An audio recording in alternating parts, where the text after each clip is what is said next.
లేచి ఇట్లా నిలబడండి మేడం. ఎవరి బాబా ఎవరు బాబా? శంకరన్న బిడ్డ. శంకరన్న బిడ్డ అంటే మన బిడ్డ. మన బిడ్డ వచ్చింది. Serial number 1. ఎవరు ఏం ప్రలోభాలు పెట్టినా అధికారంలో ఉన్న వాళ్ళు వాస్తవంగా కొద్ది ప్రలోభాలు పెట్టడం అవశ్యంగా అవుతుంది. ఎన్ని ఏం ప్రలోభాలు పెట్టినా మన బిడ్డను పెద్ద ఎత్తున మెజారిటీగా గెలిపించాలి. దయచేసి ఒక్కసారి 11వ తారీఖు ఏమున్నా సరే పోయి సీరియల్ నెంబర్ 1 ఓటేసి గెలిపించండి. ఓటర్ మహాశయులకు ప్రతి ఒక్కరికి పేరు పేరున నమస్సుమాంజలు తెలియజేస్తూ ఉన్నా. మీరు చూసినట్లయితే గత 2.5 సంవత్సరాలుగా కాంగ్రెస్ ప్రభుత్వం ఏ మేరకు వరకు అభివృద్ధి చేస్తున్నదని మీరు చూస్తూ ఉన్నారు. మహబూబాబాద్ పట్టణంలో ఇంటి కింద కూర్చొని మాట్లాడుతున్నావు ప్రెస్ మీట్ అంటే అది ఎవరు పెట్టిరనేది ఒకసారి మీరు ఆలోచించుకోండి. అదేవిధంగా మెడికల్ కాలేజ్ ఎవరి పక్షాన వచ్చిందని ఆలోచించుకోండి. అదేవిధంగా నర్సింగ్ కానివ్వండి, డిగ్రీ కాలేజ్ కానివ్వండి, రోడ్ల డెవలప్ మీరు శానిటేషన్ ఇప్పుడు చూసినట్లయితే పూర్తిగా శానిటేషన్ ఎక్కడిదక్కడ చెత్త అక్కడే పేరుకుపోయి ఉన్నది. మరి శంకరన్న చేసేటువంటి అభివృద్ధి ఇవాళ మళ్ళా ఇంకా మన కన్న ఎదుట కనబడుతూ ఉన్నది.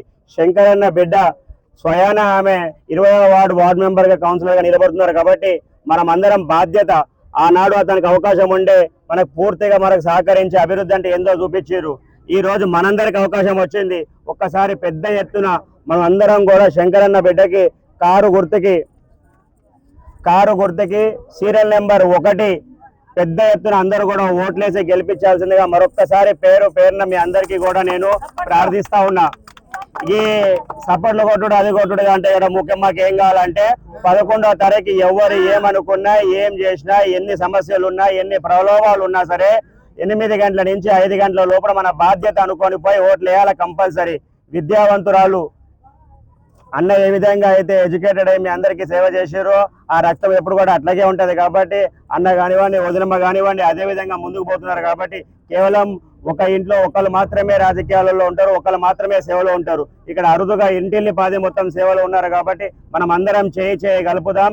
కేవలం ఓటు ఏదో మన ఇది కాకుండా బాధ్యతగా తీసుకొని పాపను ఒక్కసారి పెద్ద ఎత్తున తేజస్వి భానోత్ గారికి సీరియల్ నెంబర్ 1 మళ్ళా పోయి అటు ఇటు ఏం చూడాల్సిన అవసరం లేదు.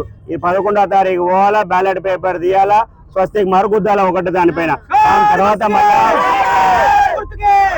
13వ తారీఖు రిజల్ట్ వచ్చిన తర్వాత పెద్ద ఎత్తున ర్యాలీ తీసుకొని దీనికంటే పెద్ద పదవి ఆమెకు అవకాశం ఉన్నది. కాబట్టి మనం అందరం కూడా కేవలం కౌన్సిలర్ గా చూడకుండా ఈ యొక్క మహబూబాబాద్ ని ఏ విధంగా అయితే డెవలప్ చేయాలో పెద్ద కుర్సీ ఆమెకు ఉన్నది. కాబట్టి ఆ కుర్సీ ఇచ్చే అవకాశం కూడా మరొక్కసారి పాత్రికేయ మిత్రులకు కానివ్వండి, ఓటర్ మహాశయులకు కానివ్వండి, ఏమైనా అడపా ఏమైనా మనస్పర్ధలు ఉంటే అవన్నీ కూడా మనసులో పెట్టుకొని 11వ తారీఖు అవన్నీ పక్కన పెట్టి మన ఇంటి ఆడబిడ్డ మన నిలబడ్డారు. కాబట్టి దయచేసి ప్రతి ఒక్కరు పేరున కారు గుర్తుకి సీరియల్ నెంబర్ ఓటు వేయవలసిందిగా ప్రార్థిస్తా ఉన్నా. నమస్కారం.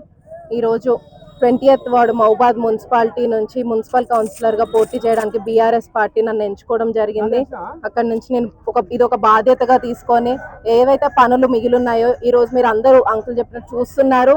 పనులన్నీ అప్పుడు కేసీఆర్ గారి ప్రభుత్వంలో నాన్నగారు ఉన్నప్పుడు మిగిలిపోయిన పనులే. మళ్ళీ కొత్తగా ఏ డెవలప్మెంట్ చూడలేదు. నేను 2014 నుంచి ఎలక్షన్స్ తిరుగుతూనే ఉన్నా. ఎక్కడెక్కడ పనులు ఉన్నాయి ఏంటి అని ఖచ్చితంగా నోట్బుక్ పెట్టుకొని రాసుకొని ఇది మనం చెయ్యాలి నాన్న అని చెప్తూ ప్రతి ఒక్కటి చేపిస్తూ వస్తున్నా. ఇప్పుడు అలా కాకుండా స్వయంగా నేనే ఉన్నా కాబట్టి ఈ వార్డుని ప్రతి ఒక్క ఇంటిని కూడా ప్రతి ఒక్కటి ఏ సమస్య ఉన్నా కూడా నేను దగ్గరుండి ఇది నా ఒక్కదాని గెలుపు కాదు మనందరి గెలుపు అని చెప్తున్నాను.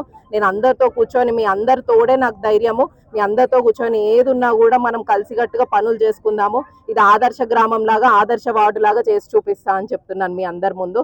ఖచ్చితంగా మీరు అందరు గెలిపించుకుంటే ఈ రోజు ఏమేం పనులున్నా బావి సమస్య ఉందన్నారు, రోడ్డు సమస్య కానీ, డ్రైనేజ్ ఇష్యూ కానీ, చెత్త వెహికల్స్ రావట్లేదు అక్కడంతా ఎక్కడికక్కడ ఉంది. పిల్లగాళ్ళు ఈ వార్డులో పిల్లగాళ్ళు ఎక్కువ మంది ఉన్నారు, చిన్న పిల్లలు. వాళ్ళందరికీ కూడా ఎంతో ఇబ్బంది అవుతుంది.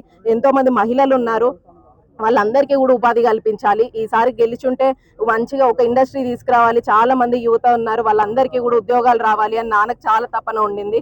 ఏం కాదు ముందు మళ్ళీ మన రోజులు ఉన్నాయి. ఈ లోపం నాకు కూడా ఒక అవకాశం వచ్చింది. ఆయన మిగిలిన పనులు ఎన్నో కొన్ని చేసుకోవడానికి నాకు కూడా అవకాశం వచ్చింది. కాబట్టి నేను దీన్ని ఒక బాధ్యతలా తీసుకొని ఒక అవకాశం లాగా చూసి ఈ రోజు వచ్చి అందరితో కలిసి పనులు చేయడం జరుగుతుంది.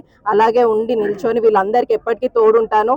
అందరితో కలిసి మీలో ఒక దానిలా బతికి ఖచ్చితంగా ప్రతి ఒక్క పని నాకు చేతనైనంత నిజాయితీగా పనిచేసి చూపిస్తాను.